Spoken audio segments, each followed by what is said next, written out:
Welcome to Star Tours Flight 2019 en route to Facemaker Studios. Strap yourselves in and enjoy the ride, and thank you for flying Star Tours. Bye-bye.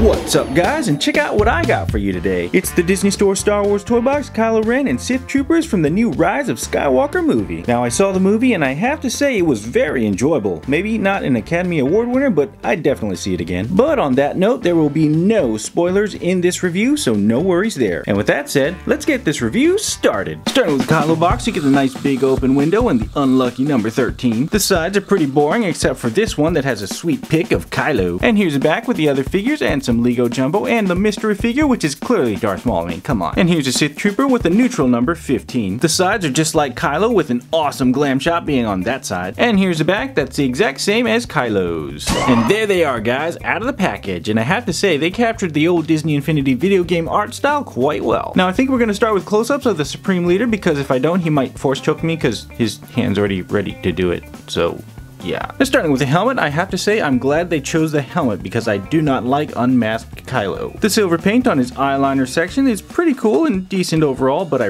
really dig the sculpting on these little weld marks here, and the red paint, it just looks really just awesome looking and just menacing. I love it. It's like a erupting volcano. And moving into the body, we get no more paint applications aside from the silver on his belt. It's just all pure black plastic. But despite having no paint, the plastic itself is actually very smooth looking, as you can see here, and there's actually a different tone of black between his actual cloak and then the belt there, which is pretty nice, and very well detailed belt buckle there, and his little kilt there is pretty nice as well. Now, the cape here is actually permanently glued on and you cannot remove it, unfortunately, but it's got some nice sculpting to it, and it's kind of bendy to a certain extent. They used very thick molding here. As you can see, it's just extremely thick and extremely stiff because of that, so you have to be careful it doesn't snap off. But that's what the back looks like there. If you want to see the back of his kilt there, you can just twist his waist around to see that. It's just like the front, so nothing too special there. And his arms have a very clean finish to them, even though there's no paint. Little mold line right there, but not too bad.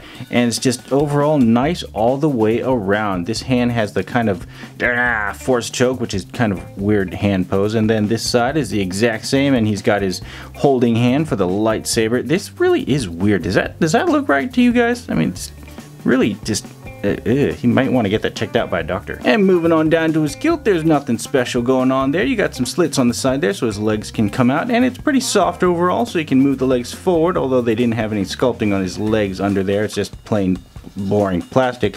But they did put the sculpting into the boots, and the boots look great. I love how they sculpted that, and I also love how you can kind of tell a slight tone difference, a darker black here and a lighter black there, which is great. Now, one really cool feature about the boots here is it doesn't look like he has any ankle pivot, but he actually does. They actually made it very flush fitting, and it looks really great. I love how they did that. It's very impressive for this little figure. And there's the bottom of the feet with the Lego fire. And of course, for accessories, he comes with his KYLO REN lightsaber here, which looks pretty awesome, nice and red. It's got a little bit of texturing on the front right here too, to kind of give it that broken, cracked saber look. Got a nice end right there, and overall it is bendy, but it's also made very, very thick, so it's actually got a good stiffness to it, so I guess that's good. Just don't poke yourself with it. And to put it in his hand, it's very simple. You just slide it in just like so. Now, they put this package with this in his hand, and I think it might have loosened his hand, because when it's down here, it's actually very loose and it kind of flops.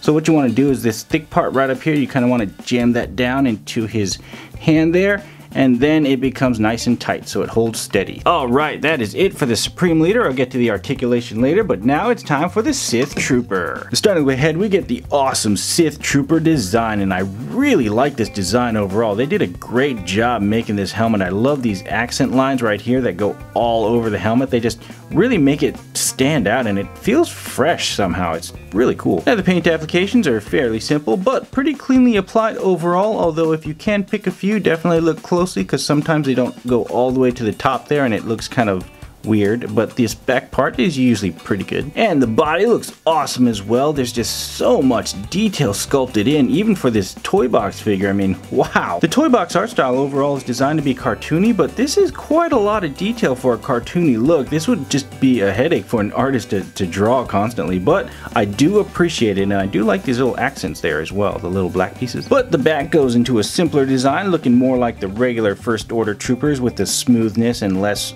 accent lines, but still looks nice. And moving into his arm, we get more nice details with more of those accent lines right there all the way around, and I really love the red that they chose for it. It's just so bright and vibrant, looks so nice. I love how it stands out. This arm has a little thing there which I still don't know what it is. I'm just gonna guess it's a camera or something. And moving in the legs here, we get more of that awesome detailing in that vibrant red color, which is so nice. And then you get the little canister up here, which I was kind of hoping a lightsaber would pop out of, but I'll just let you see the movie. And the lower legs here have lots of accent details. Just look at that. Those little piping, ribbing, or whatever it's called, it just looks nice, whatever it is. I love the design of this trooper. There's his feet, got more of that piping going on there, as you can see, and the bottom of the feet, which have no peg holes, and the Lego jumbo is kind of hidden. Wow. And for accessories, he comes with the Sith blaster, and this thing has an insane amount of details. It's very impressive. This is like, it's so detailed, this could be a Black Series. It's surprisingly detailed for a Toybox figure. It's really well made, well painted as well, and it's very stiff too. It's got a little bend, but overall it's gonna hold its shape, so it doesn't warp. Here, check this out. This one is the Toybox one, and this is the actual Black Series blaster. Just look at the details. It's just wow. It has more details than the Black Series, actually, probably because it's a little bigger, but either way, it's very impressive. I mean, just wow. And that's what it looks like in his hand, looking pretty nice and pretty well proportioned overall. But you know what, just for fun, here's the Black Series Sith Trooper holding the Toybox blaster and the one that he came with. And overall, I mean, it doesn't look that bad. It's a little bit bigger, but it's not like comically bigger or weird. So I mean, it's actually really nice. I think I prefer that, although the grip is really wide, so it really stretches his hand out. So if you put that for a while, this probably won't fit very well anymore. And for articulation, they actually have different type of joints, which is interesting. Kylo Ren's head here spins in a circle, has a little bit of side to side there, and it actually has a joint right there. As you can see, that makes him go backwards and forwards, while the Sith Trooper does not have the joint allowing him to go backwards and forwards. It's simply one ball joint, so it spins around like so, goes about sideways, and then goes that far back, that far forward, and of course spins in a circle. So that's interesting. But of course they both have rotating arms that go all the way around, but Kylo Ren's shoulder goes about that high. The Sith Trooper can't because of his shoulder armor there. As you can see, it just gets stopped, so that's kind of a bummer. Although they do have the rotating elbow, and the bending elbow. Kylo as well rotates and bends. Where's that joint? Okay, kind of find the joint so you don't break it. There we go. And it bends. Kylo's hand spins in a circle and goes forward and back like so. Both hands do the same thing, forward and back. But the Sith Trooper has a different style. It does spin just like before, but it kind of goes sideways, forward and back like that. It has a joint just like that. It's great for aiming, although it's strange because this hand should be the kind of flapping one, just like the Hasbro makes it, the Black Series, so that was kind of weird. Kylo's waist spins in a circle, and that is it. The Sith Trooper has a full-on ball joint, giving him lots of range of motion, which is really nice. Now things get different at the leg here. As you can see, it goes forward, but it goes forward at an angle. It doesn't go straight forward and back like normal figures, so it looks like the joint's kind of at an angle up there. So it does go forward very far like so, but it's at an angle, and you can do the same thing for the back, so it can go very far back.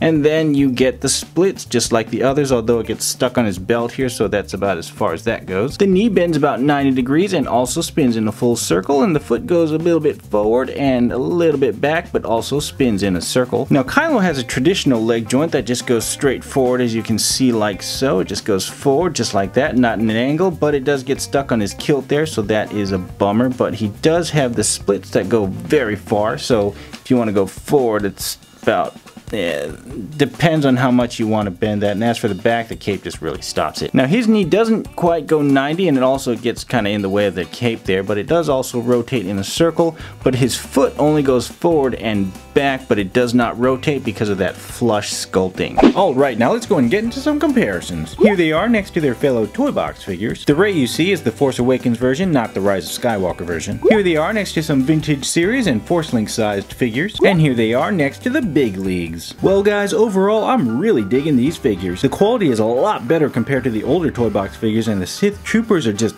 really well made. If you guys like the Disney Infinity art style, then I definitely highly recommend these figures, especially the Sith Troopers. Oh, and have any of you guys seen the Rise of Skywalker yet? If so, then let me know what you think of it in the comments below. But if you haven't seen it yet, you probably want to avoid those comments because it's probably going to be full of spoilers. And as always, thanks for watching, and I'll catch you guys in the next one. Peace.